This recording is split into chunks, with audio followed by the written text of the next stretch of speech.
Delhi bomb blast के गुनहगार मिल गए हैं, लेकिन दिल्ली की सुरक्षा की चूक की जिम्मेदारी लेने वाले जिम्मेदार नहीं मिल रहे हैं, क्योंकि जिम्मेदारी से भागने की पुरानी आदत है। ब्लास्ट के बाद ही भूटान चले गए हैं राजा को बर्थडे विश करने के लिए। जनता दुखी है, भाई बर्थडे विश कर रहे हैं, क्योंकि इनका इतिहास पुराना है जिम्मेदारी से भागने का। उरी अटैक हुआ, जिम्मेदारी नहीं ली। पुलवामा हुआ, जिम्मेदारी नहीं ली। पठानकोट हुआ, जिम्मेदारी नहीं ली। अरे पहलगांव हो गया, जिम्मेदारी नहीं ली। और अब दिल्ली, तो जिम्मेदारी क्यों लें? गोदी मीडिया है ना, इस ब्लास्ट को हिंदू मुस्लिम का रूप देने के लिए। वो हिंदू मुस्लिम जब होता रहेगा तो कोई ये क्यों पूछेगा कि सुरक्षा में चूक हो रही है? तभी तो हिंदू मुस्लिम हो रहा है।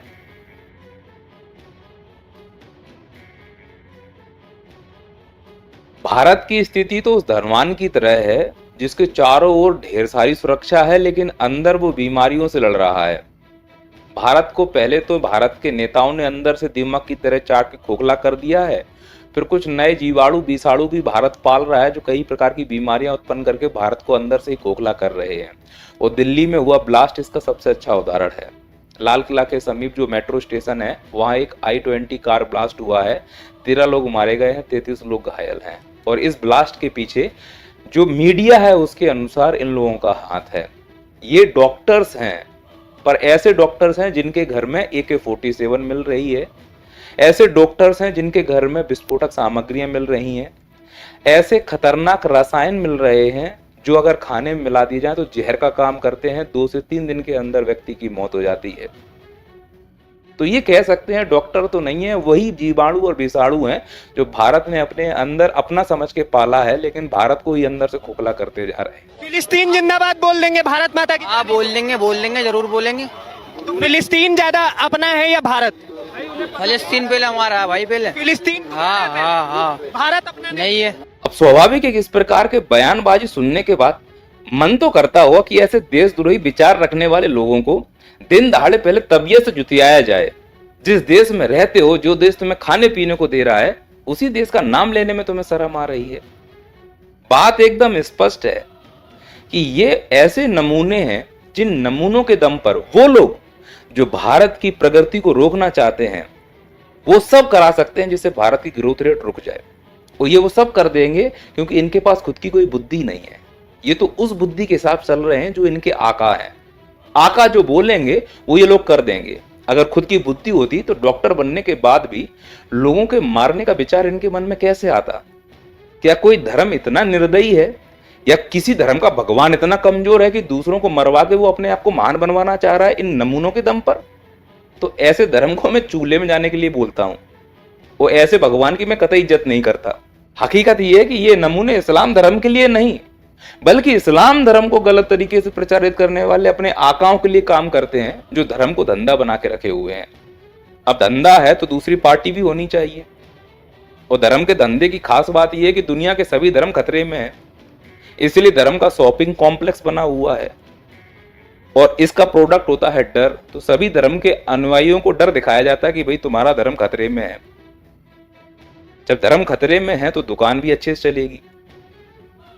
अब लोगों को लगता है कि धर्म खतरे में कहां है, सब शांति तो है, तो इन नमूनों का इस्तेमाल किया जाता है। दिल्ली में हो गया। तो दिल्ली की घटना एक्चुअली ब्लास्ट नहीं है, डर का वो प्रोडक्ट है जो अब घर घर भेजा जाएगा उन लोगों तक जो इसका रसपान करके वैमनस्य का आनंद लेते हैं, और गोदी मीडिया एजेंट के रूप में इसकी डिजिटल मार्केटिंग करेगी। कि बहुत ही खतरनाक इनके इरादे थे, वक्त रहते इन्हें धर दबोचा गया, वरना टारगेट किलिंग को ये अंजाम देने वाले थे। सच्चाई क्या है वो नहीं बताएगी, बिल्कुल वैसे ही जैसे मोटापा की दवाई बेचने वाले लोग बताते हैं 30 दिन खाओ पतले हो जाओगे। सच्चाई दूर दूर तक कहीं नहीं होती है। वही काम गोदी मीडिया करती है कि यह ब्लास्ट नहीं उजाला है, अब तो आंखें खोलो और जाग जाओ।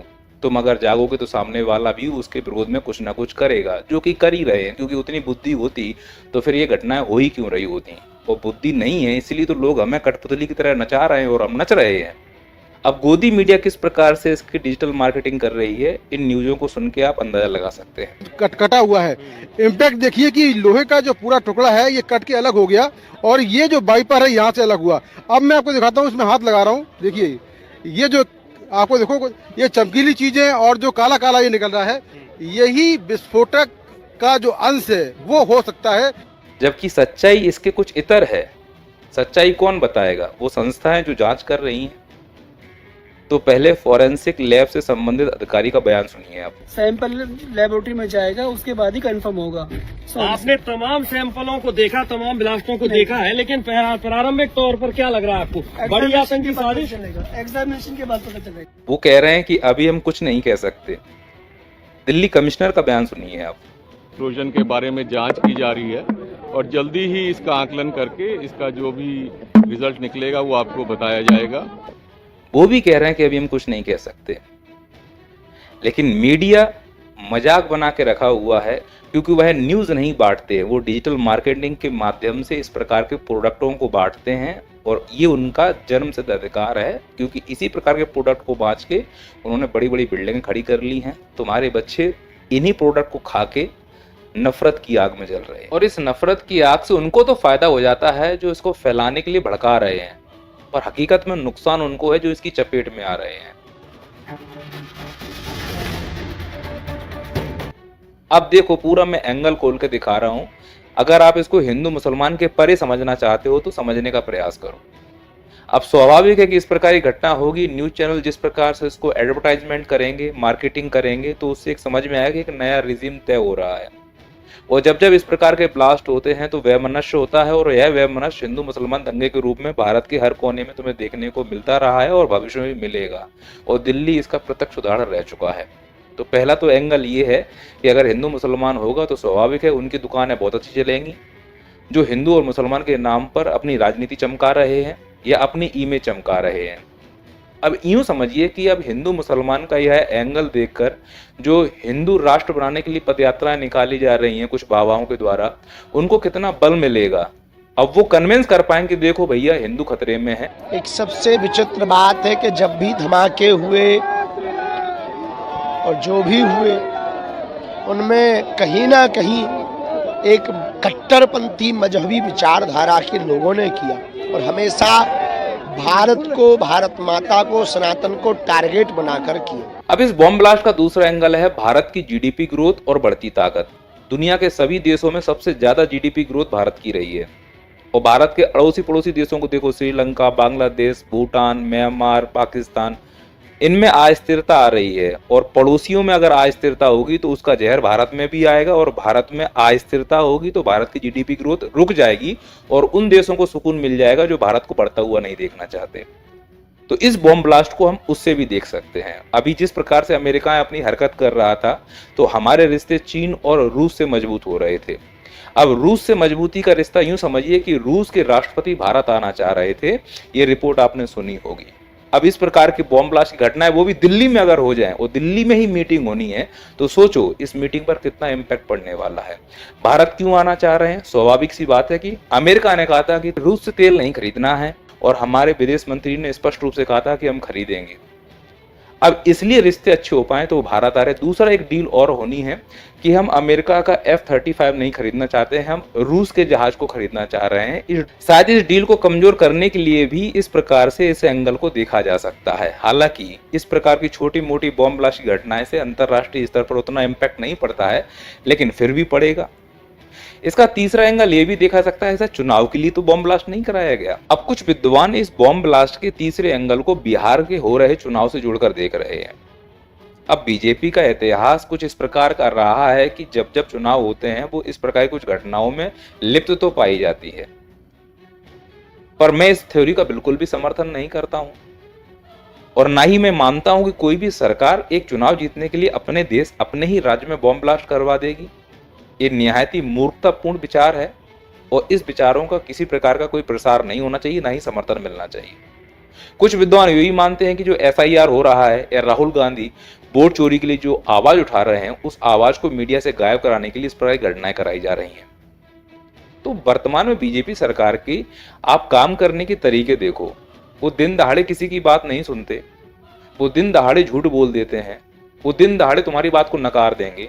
तो जब तुम्हारी बात को नकार ही चुके हैं तो उस बात को मीडिया से छुपाने के लिए इस पर घटनाएं क्यों कराएंगे?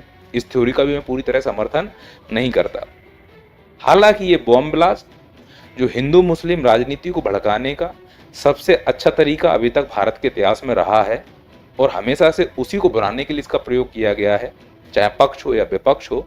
निश्चित तौर पर उसी के लिए इसका प्रयोग किया जाएगा, अभी नहीं तो कुछ समय के बाद। लेकिन अंधभक्तों को ये बात समझ में नहीं आएगी। अंधभक्तों को ये लग रहा है कि ये जो ब्लास्ट हुआ है इसमें मुसलमान हैं, अब मुसलमानों को जब तक गरियाया नहीं जाएगा, उनके लिए कुछ किया नहीं जाएगा, तब तक मजा नहीं आएगा। जितने भी आतंकी बॉम्ब ब्लास्ट हुए हैं, स्वाभाविक है कि मुस्लिम समाज के द्वारा ही किया गया है, और यहाँ मुस्लिम समाज के जो बौद्धिक लोग हैं उनको सड़कों पर उतरकर इस प्रकार के घटनाओं का तुरंत विरोध करना चाहिए। जैसे आप लोग एक साथ नमाज करने के लिए एक साथ आ सकते हो, तो घटनाओं का विरोध करने के लिए भी एक साथ आइए। अगर पूरा मुस्लिम समाज चुप रहेगा तो निश्चित रूप से दूसरा समाज जो है वो उंगली उठाएगा, और उंगली आपके ऊपर भी उठेगी, तो आपको बुरा नहीं लगना चाहिए।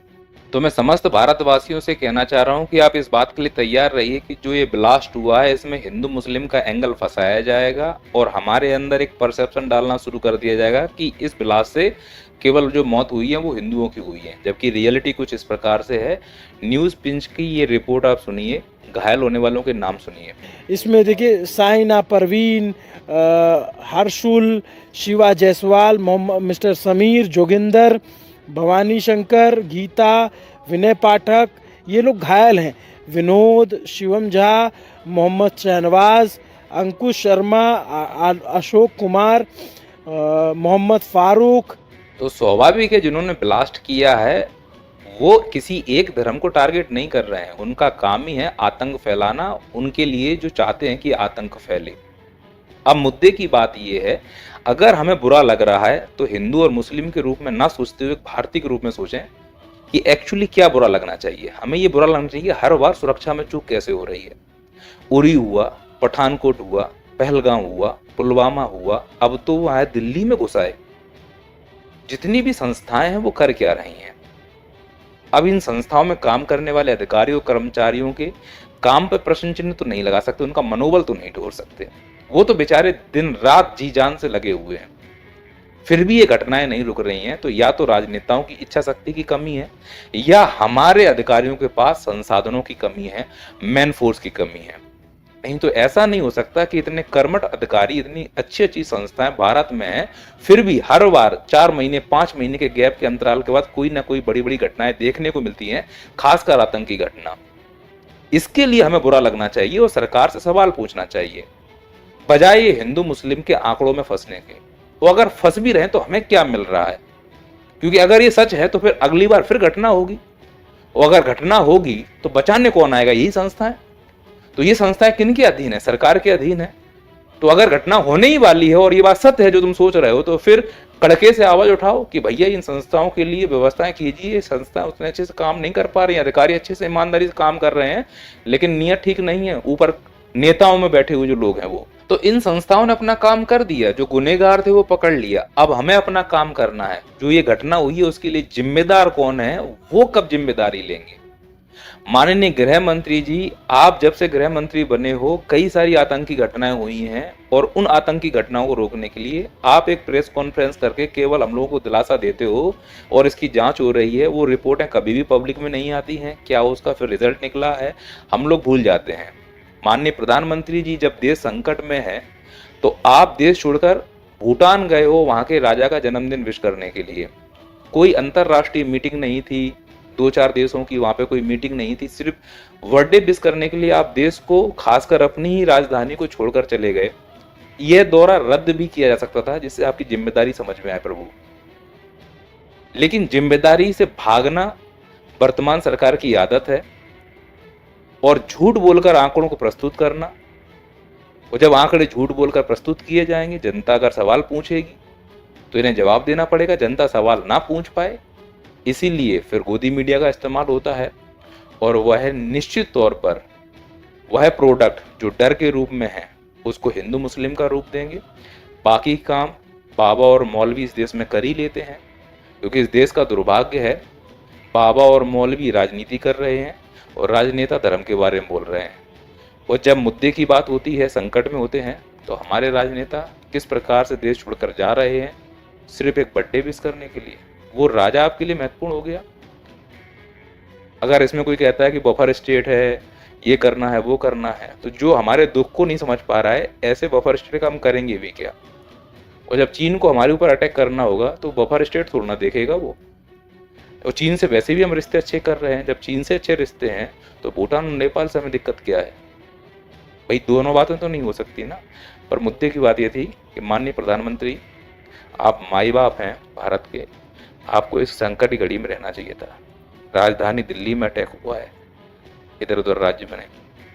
मेरी बात किसी को बुरी लगी हो तो माफ़ करना, अगली वीडियो मिलते हैं। लेकिन निवेदन आप लोगों से है कि आप इसको अपनी सुरक्षा में चूक के रूप में देखें, ज़्यादा अच्छा होगा, ना कि हिंदू मुस्लिम। सर, हम तो इसे हिंदू मुस्लिम के रूप में ही देखेंगे और हम मानते हैं कि हिंदू खतरे में है। खतरे में है तो भाई जाओ बचा लो, करो पद यात्राएं। अगर इससे बच रहा है तो खतरे में तुम्हारी सुरक्षा है, हिंदू नहीं।